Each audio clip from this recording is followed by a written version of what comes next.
He said she was just like his sister. But when I looked into his eyes, I knew that was a lie. And the truth I discovered later shattered everything I thought I knew about love. I remember the first time I heard those words.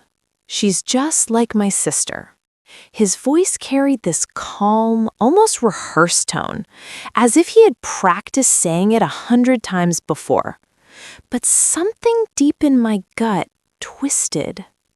Instinct has a strange way of whispering things to us before the mind catches on. Before I dive deeper, let me pause for just a second. If you're listening to this right now, tell me, where are you watching from? I love seeing how far these stories reach. Drop it in the comments. And while you're there, make sure to hit subscribe so you never miss what comes next. Now, let me take you back to the beginning. My name is Emily. I was 32 when this all began. I had been married to Mark for 7 years. 7 long, beautiful, or so I thought, years. To the outside world, we looked like the perfect couple, smiling at dinner parties, holding hands on vacations, posting those picture-perfect photos that made everyone say, relationship goals. But behind closed doors, life wasn't as flawless as it seemed. There were little cracks, tiny hairline fractures in the glass of our marriage.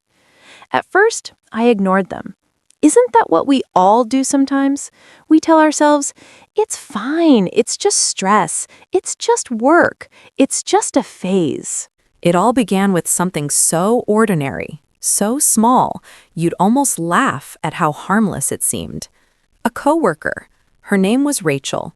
She was younger than me, with this carefree laugh that Mark seemed to notice every single time. At first, I didn't think much of it. He'd come home from work talking about her, stories about how funny she was, how she made the office feel lighter. I listened, smiled, and told myself it was nothing.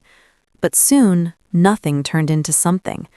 He started mentioning her more, random details that husbands don't normally share about coworkers. Her favorite coffee, the fact that she had just broken up with her boyfriend, that she was going through a tough time and leaned on him for support. When I raised an eyebrow one night, he chuckled and said those words, "Oh, Emily, don't be silly. She's just like my sister." And I laughed it off, because what else could I do? No woman wants to seem jealous. No wife wants to sound insecure. I swallowed my doubt, but the knot in my stomach grew tighter. Little did I know that sister would soon become the shadow in my marriage.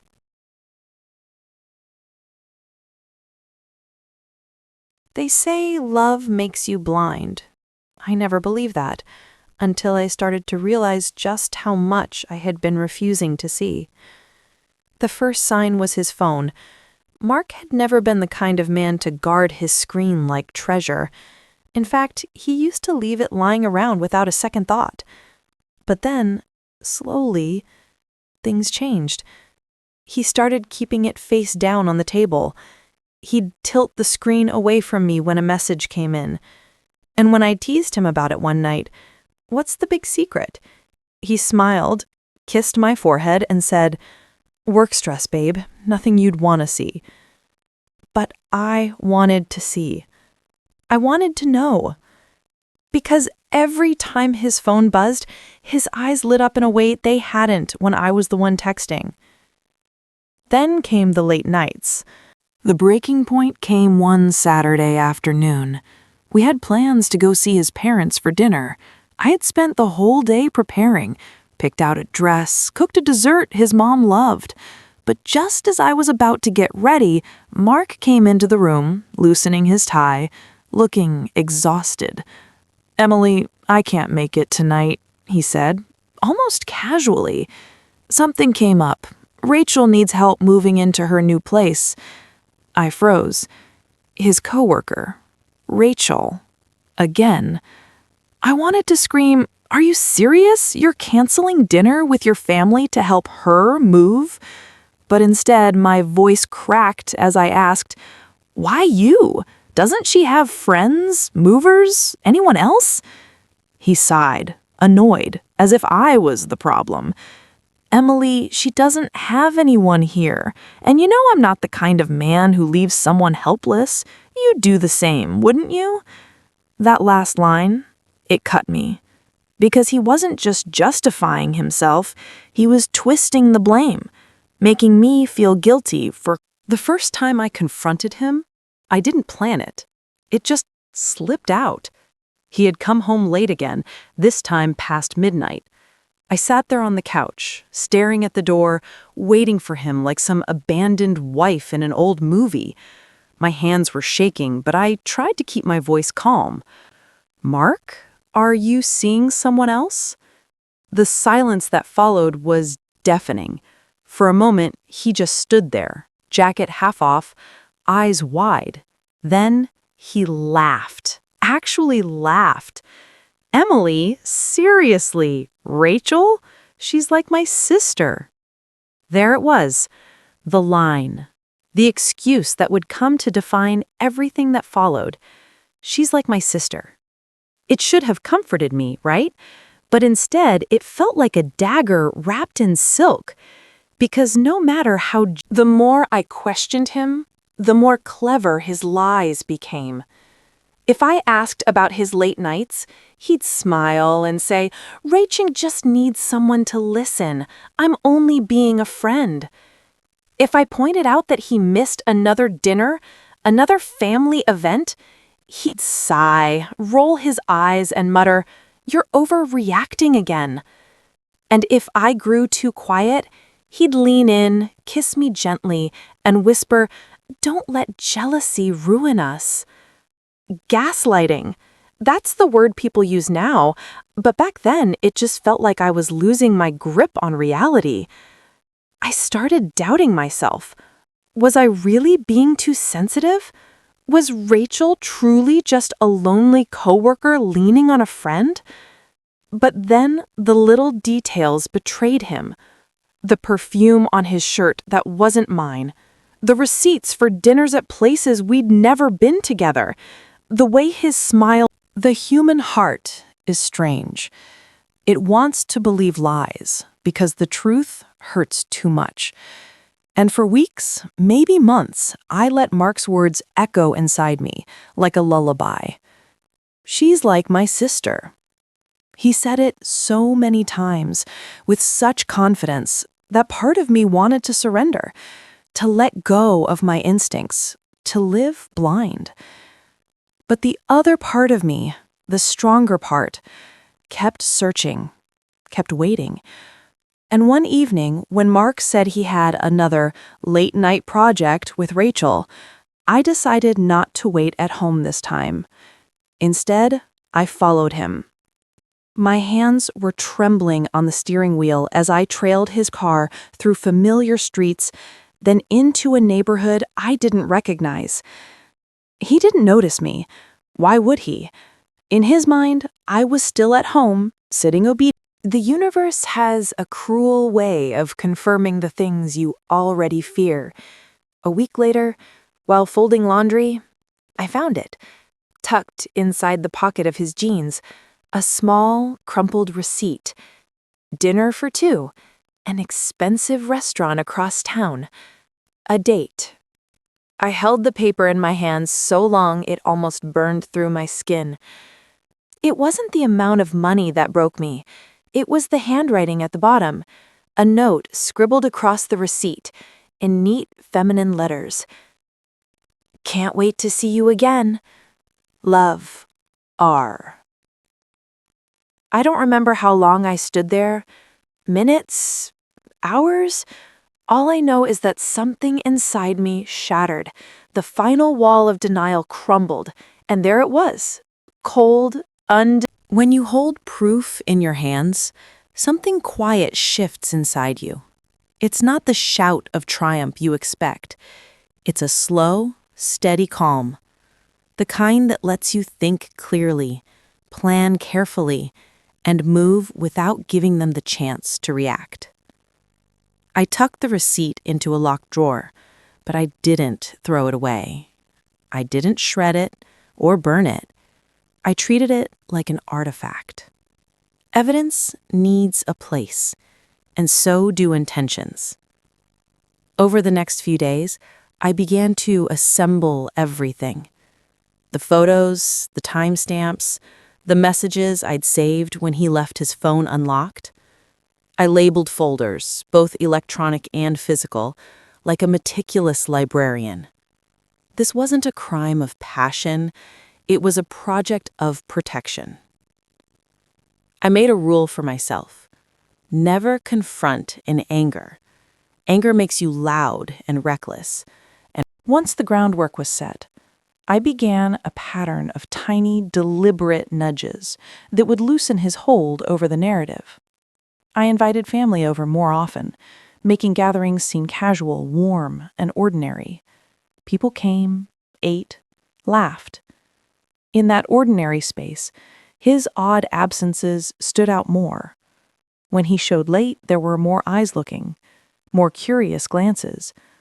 When he gave excuses, they landed differently. People began to remember things, the way he had missed Thanksgiving, the Tuesday nights he worked late. Their recollection is like kindling. One remembered detail and another matched it, and warmth turned into a blaze of suspicion. I also used technology the smart way. I emailed myself copies of evidence with neutral subject lines, like home documents or receipts, so nothing appeared alarming if someone glanced at my phone. I timed texts to friends who could vouch for me, messages like, "I'm a little worried. Do you know of him traveling to the East?" The first sign that my plan was working came in the form of a letter, a simple, ordinary white envelope slipped through the slot with the day's mail. At first, it looked like nothing, but the letterhead at the top, bold, official, from the title office, told me otherwise. Inside was a confirmation request, a polite, professional notice asking if I intended to proceed with the transfer of property listed under my name. They were doing what offices do, checking boxes, validating signatures, but to me, that single sheet of paper was the sound of gears turning. The process had been slowed, just as I had intended. That evening, Mark came home irritated, pacing the kitchen like a man whose shoes were filled with stones. He muttered about incompetent clerks and delays that shouldn't even exist. I kept my face calm, my voice steady. "Delays happen," I said softly. The call came 2 weeks later. Mark's voice was tight, almost panicked. "Emily," he said, "we need to talk. There's been some confusion at the title office. They're holding things up, and I need you to straighten it out. Just a quick signature, that's all." My hand didn't tremble as I held the phone. My voice was steady as water. "I'll review everything carefully, Mark. Don't worry. I'll make sure it's handled properly." The silence on the other end told me he hated those words. Carefully and properly were enemies of deceit.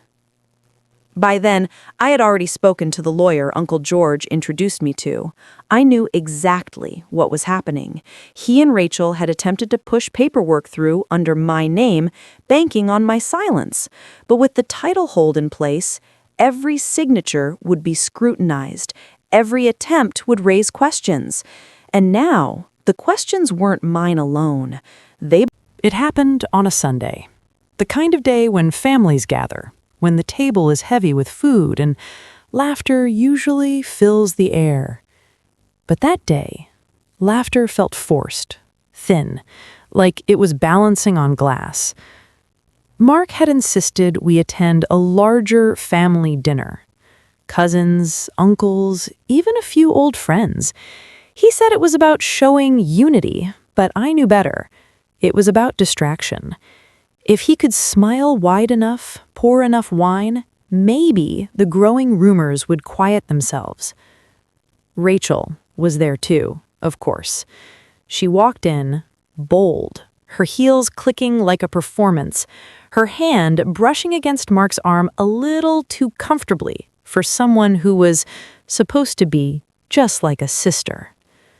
Mark's hands were trembling now, though he tried to hide it by gripping his glass too tightly.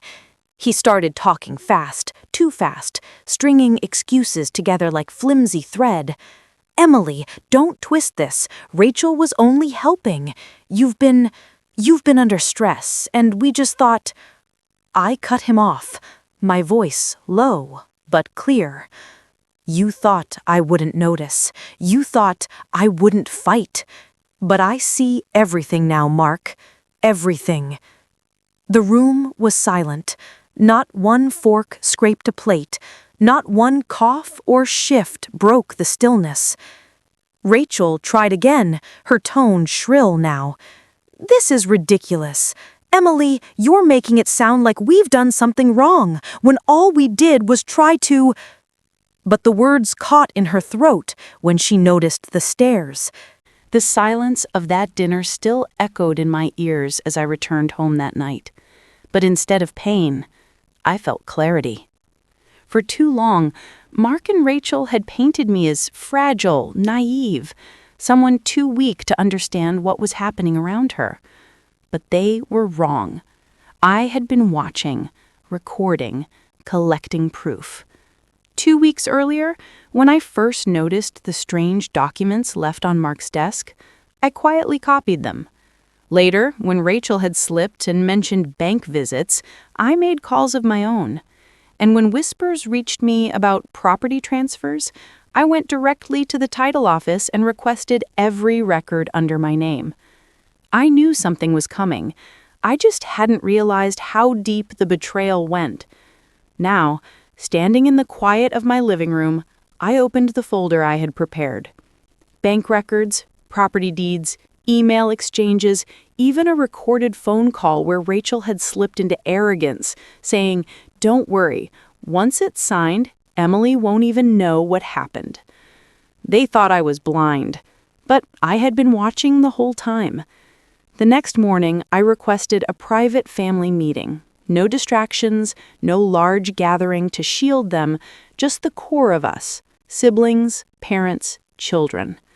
Mark arrived, tense, jaw set, while Rachel stood close by, her smile stretched thin.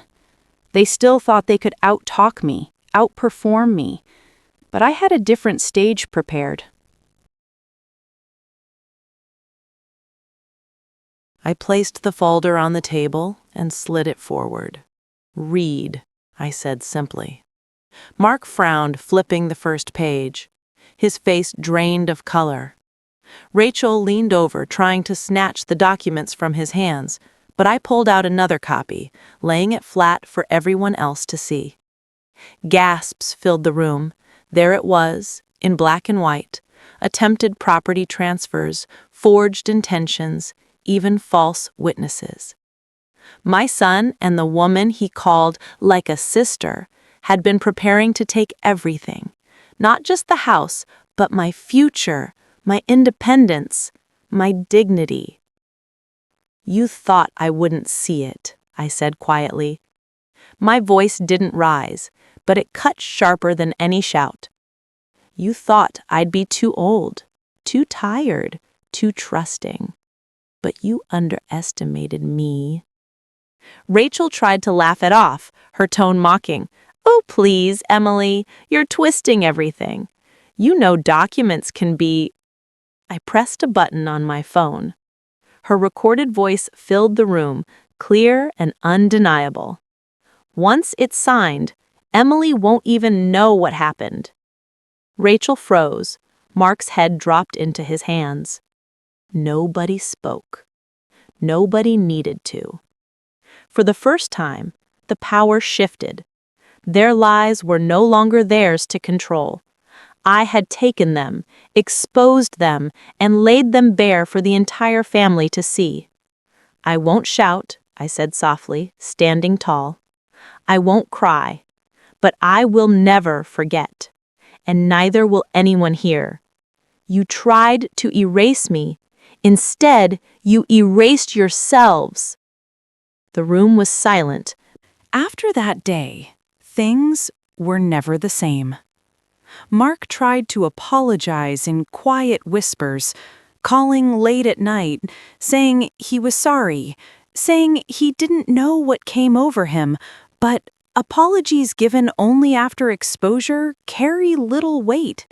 His words were not repentance, they were regret for being caught.